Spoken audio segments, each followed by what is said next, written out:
రక్షకుడైన యేసుక్రీస్తు ప్రశస్తమైన నామములో మీ అందరికీ ప్రభు పేరట శుభములు తెలియజేస్తున్నాం. దేవుని కృపను బట్టి దేవుడు మరొక దినాన్ని మనకు అనుగ్రహించాడు. మరొక నెలలో ప్రభు ఆయన కృప చూపించాడు. ఆ దేవాది దేవునికి మహిమ కలుగునుగాక.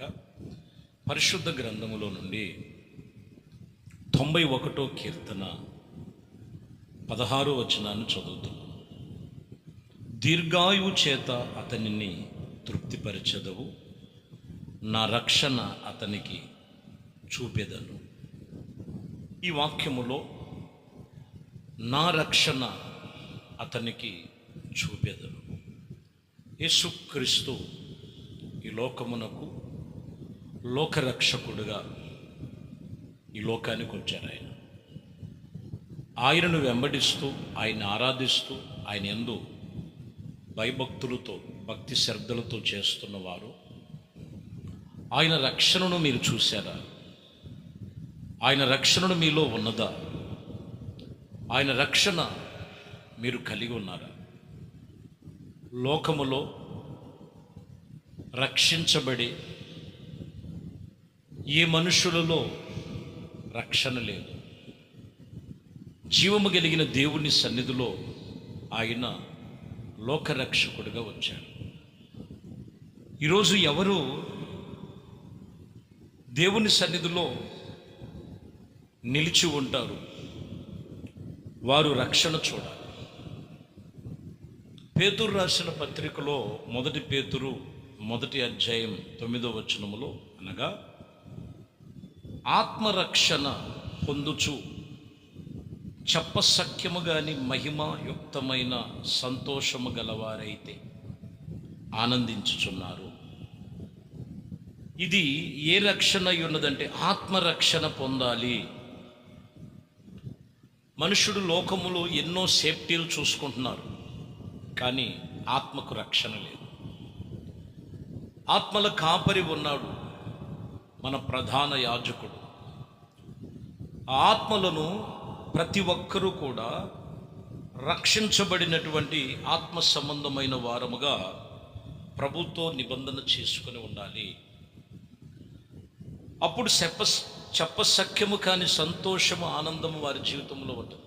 చాలామంది జీవితంలో కొన్ని రోజుల నుంచి ప్రభుని వెంబడిస్తుంటారు, కానీ ఆ ఇంటికి కానీ ఆ కుటుంబానికి కానీ రక్షణ ఉండదు. లోకానుసరమైన పరిస్థితులు ఆ ఇంట్లో ఇంకా మెదులాడుతూనే ఉంటాయి. అందుకనే దేవుడిచ్చే సంతోష సమాధానాలు వారు చూడలేరు. కారణం ఏంటంటే వాళ్ళకి రక్షణ, ఆత్మకు రక్షణ లేదు.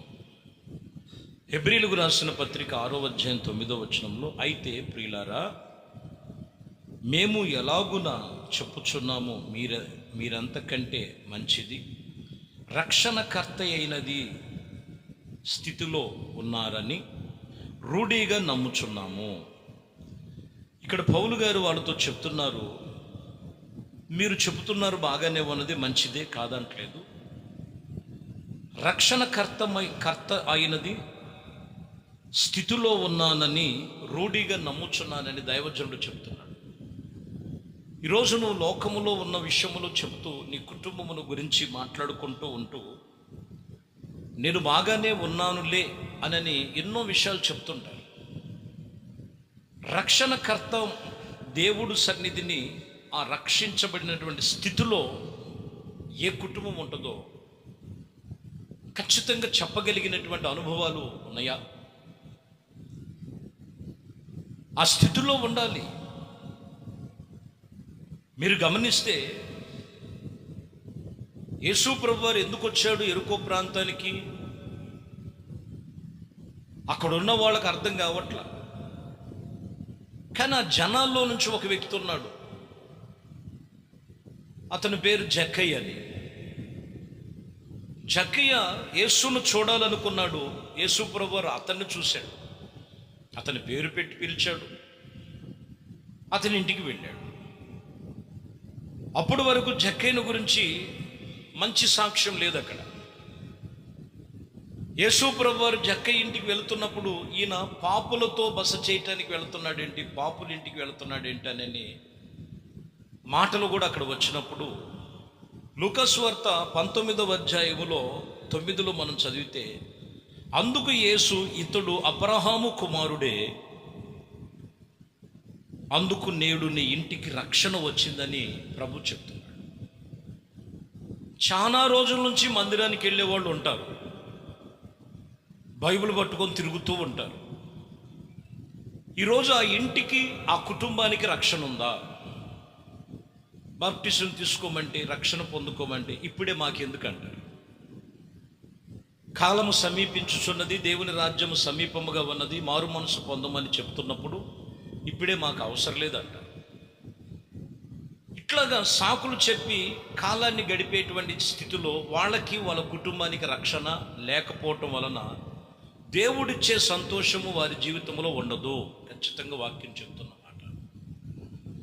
వెంటనే యేసు ప్రభు వారు చెప్పిన మాటలు విని ఈ జక్కయ్య, అవునయ్యా, నేను పేదల దగ్గర నేను ఒక వంతు తీసుకున్నాను. అతనిలో ఉన్న పాప బలహీనతను విడిచిపెట్టిన తర్వాత అతను ఎంత నెమ్మదిగా సంతోషంగా జీవించాడో ఆ వాక్యములో మనం చూడవచ్చు.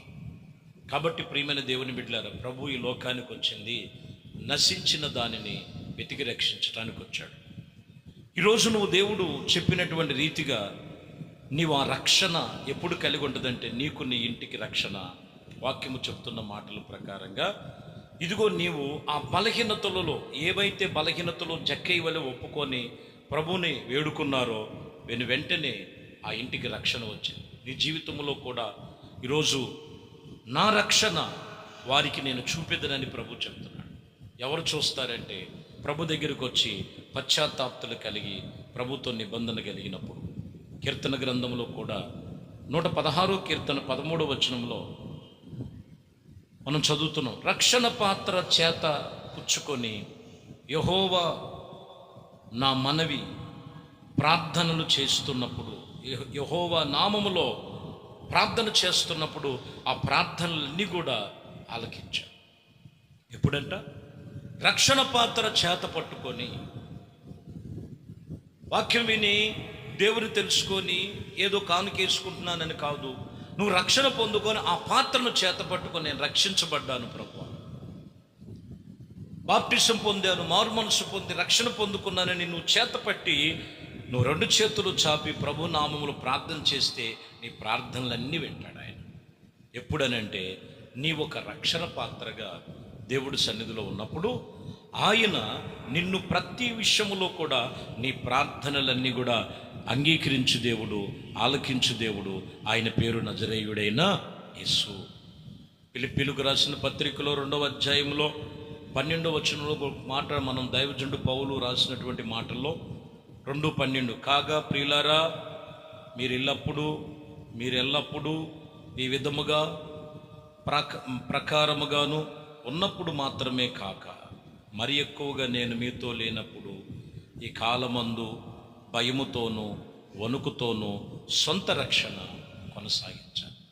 ప్రియులారా, దేవుడు మందిరములో ఉన్నప్పుడే కాదు, దేవుడు వాక్యము నీతో మాట్లాడినప్పుడే కాదు, ఎన్నో వాక్యమును బట్టి, దేవుడు మందిరములో నువ్వు తీసుకున్న తీర్మానమును బట్టి, నువ్వు లోకములో ఉన్నప్పుడు మరింత ఎక్కువగా, నువ్వు స్నేహితుల మధ్యలో ఉన్నప్పుడు మరింత ఎక్కువగా, నువ్వు పని చేసే చోట ఉన్నప్పుడు మరింత ఎక్కువగా, నువ్వు ఉద్యోగం చేస్తున్న చోట మరింత ఎక్కువగా భయముతో వణుకుతో నీ సొంత రక్షణను జాగ్రత్తగా భద్రపరుచుకోగలగాలి.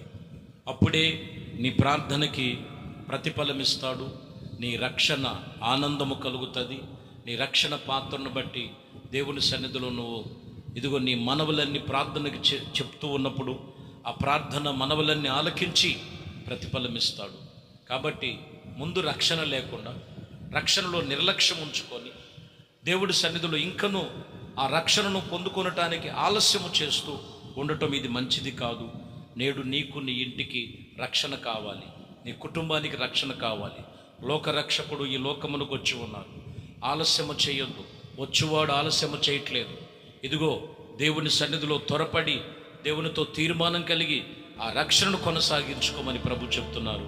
అట్టి కృప మీ అందరికీ దేవుడు కలుగు చేసి కృపలో స్థిరపరచునుగాక. ప్రార్థన. మహాపరిశుద్ధుడా, ప్రేమ స్వరూపి, దయగలిగిన మా ప్రభువా, శ్రేష్టమైన మీ పరిశుద్ధ నామమును బట్టి స్తోత్రం. ఎంత గొప్ప రక్షణ! ఇదిగోనైనా నా రక్షణ మీకు అందరికీ చూపిదనని, నా రక్షణ అంతటా చూపుతానని మీ లేఖనములు సెలవిచ్చిన ప్రకారం ఎందరైతే కుటుంబాల్లో రక్షణ లేదు, భార్య పిల్లల మధ్యలో రక్షణ లేదు, భర్త భార్య కుటుంబములు, అన్నదమ్ములు, అక్కచెల్లెలు, రక్త సంబంధికుల్లో రక్షణ లేదో, ప్రతి ఒక్కరు కూడా మీ రక్షణ పొందుకొనటానికి మీ రక్షణ పాత్ర చేతపట్టి మీ సన్నిధిలో ప్రార్థన చేసేవారుగా, ఇదిగోనైనా మీరు చెప్పిన ప్రకారముగా, ఇదిగోనైనా మేము మందిరములో ఉన్నప్పుడే కాదని మీ వాక్యం చెప్తూ, మరింతగా ఎక్కడ ఉన్న భయముతో, వణుకుతో, వినయ భయభక్తులతో ఆ రక్షణను కొనసాగించేటువంటి భాగ్యము ప్రతి ఒక్కరికి దయచేయమని, ఘనత, మహిమ, ప్రభావాలు నీకు మాత్రమే పొందుకోమని యేసుక్రీస్తు నామములో ప్రార్థించి వేడుకొనుచున్నాము తండ్రి. ఆమేన్. ప్రభు మిమ్మల్ని దీవించి ఆశీర్వదించునుగాక.